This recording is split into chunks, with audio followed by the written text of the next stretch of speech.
Assalamualaikum warahmatullahi wabarakatuh. Bismillahirrahmanirrahim. Alhamdulillah, la haula wa la quwata illa billah. Bapak dan ibu serta saudara-saudara kaum muslimin dimanapun berada, yang mudah-mudahan senantiasa selalu dirahmati Allah Subhanahu wa ta'ala. Perkenankan dan izinkan saya pada kesempatan ini untuk menguraikan makna sufistik jawaban azan ketika panggilan sholat dilaksanakan.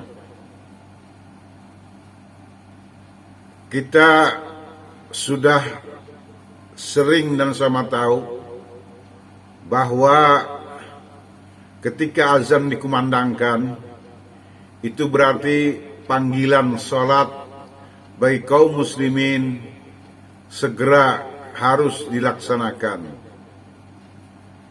Nah, yang menjadi persoalan yang ingin saya sampaikan di sini adalah apa makna-makna sufistik jawaban-jawaban ketika azan itu dikumandangkan oleh para Bilal yang ada di masjid-masjid, di surau-surau, ataupun di langgar-langgar. Mari kita dengarkan misalnya. Allahu Akbar, Allahu Akbar. Maka dijawab oleh para jamaah dengan jawaban yang sama. Allahu Akbar, Allahu Akbar. Kemudian juga ketika dikumandangkan asyhadu an la ilaha illallah,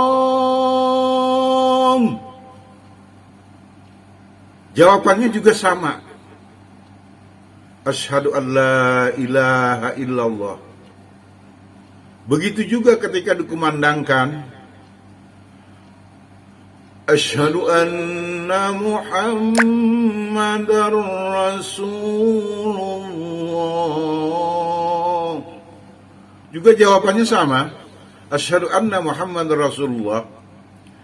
Yang pertama, secara sufistik kita bisa menangkap bahwa panggilan azan dengan ucapan Allahu Akbar, Allahu Akbar, kita jawab dengan Allahu Akbar, Allahu Akbar juga, maka sebenarnya kita diajak untuk mengagungkan dan membesarkan Allah Subhanahu wa ta'ala dengan melaksanakan ibadah salat.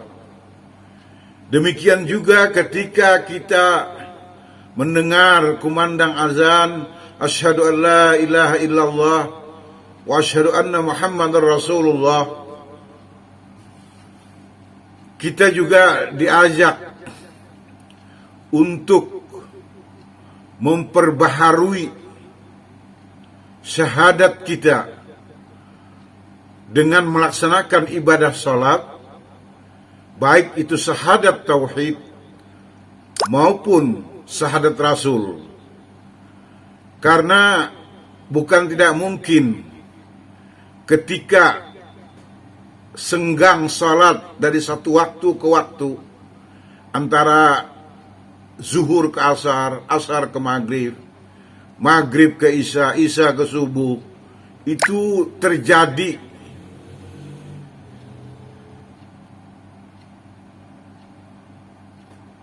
penyimpangan kita dalam menjalankan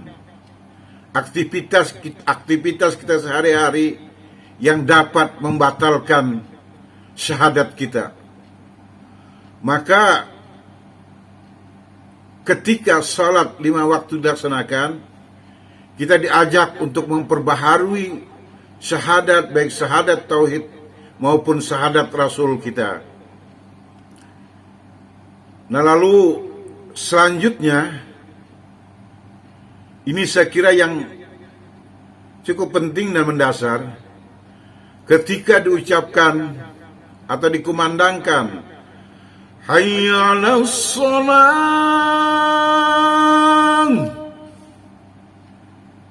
Jawabannya tidak sama dengan hayya 'alas shalah juga. Tapi jawabannya la haula wala quwata illa billah. Apa makna sofistiknya ini? Hayya 'alas shalah. Mari kita menegakkan salat. Tapi dijawab dengan la haula wala quwata illa billahil aliyil azim.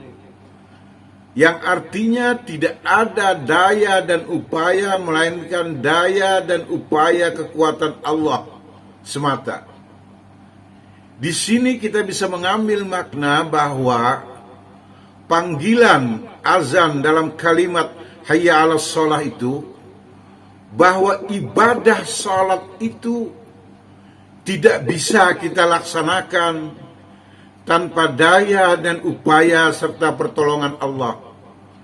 Oleh karena itu, jangan sampai kita mengaku-ngakui bahwa kita mampu mendirikan salat atau mendirikan ibadah-ibadah lainnya tanpa pertolongan Allah Subhanahu wa taala semata.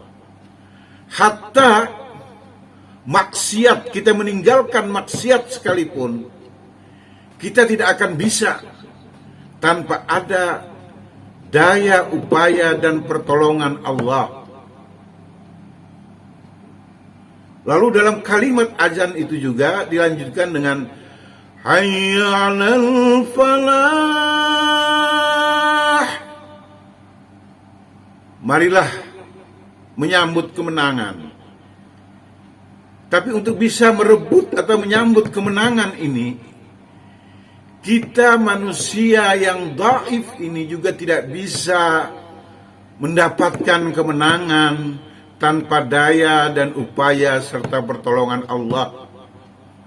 Oleh karena itu kita harus menyadari bahwa ibadah kita, salat kita, hidup kita, mati kita, itu adalah semata-mata untuk Allah seluruh sekalian alam.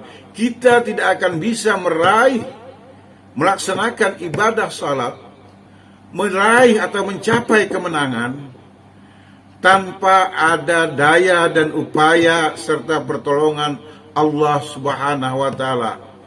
Itulah sebabnya mengapa ketika diucapkan hayya 'alas shalah dan hayya 'alal falah, jawabannya adalah la haula wala quwata illa billahil aliyil azim.